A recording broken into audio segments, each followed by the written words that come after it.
ইনশাআল্লাহ ইসলাম বাংলাদেশের ক্ষমতা দখল করবে।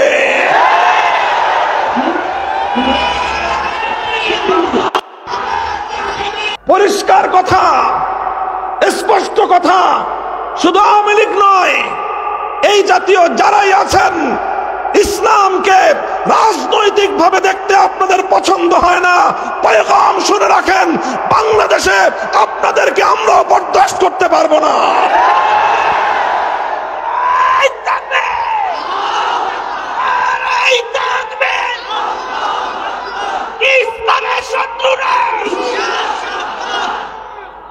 আমরা আমাদের মধ্যে কর্মবন্টন আছে, আলেম ওলামাদের মধ্যে কেউ তালিমের কাজ করবে, শিক্ষকতার কাজ, এলেম শিখাবে, কেউ দাওয়াত এবং তাবলীগের কাজ করবে, কেউ তাজকিয়া এবং ইসলাহের কাজ করবে, আর কারো জিন্দগির মূল কাজ হবে ইসলামকে রাজনৈতিকভাবে বিজয়ী করা।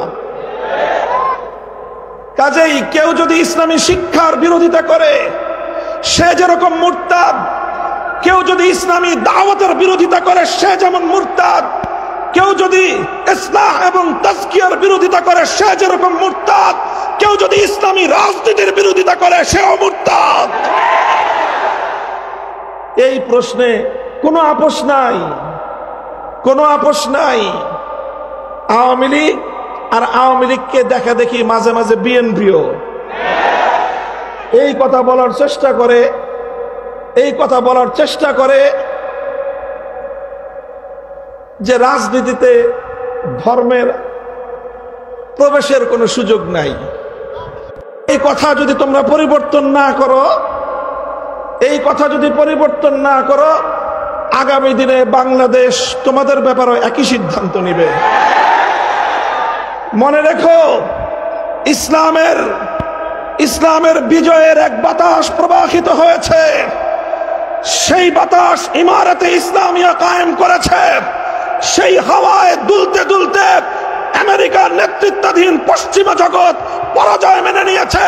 সেই বাতাসে দুলতে দুলতে হামাসের কাছে ইসরায়েল নতি স্বীকার করতে বাধ্য হবে।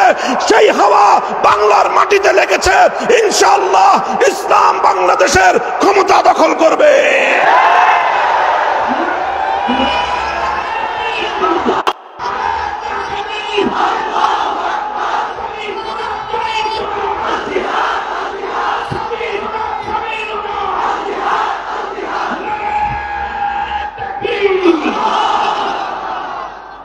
কথাটা আমাদের পরিষ্কার।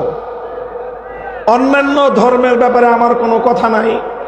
আমি যতটুকু তুলনামূলক ধর্মতত্ত্ব নিয়ে পড়াশোনা করেছি, জেনেছি, শুনেছি, অন্য কোনো ধর্ম রাজনৈতিকভাবে বিজয়ী হওয়ার অভিলাষ রাখে না।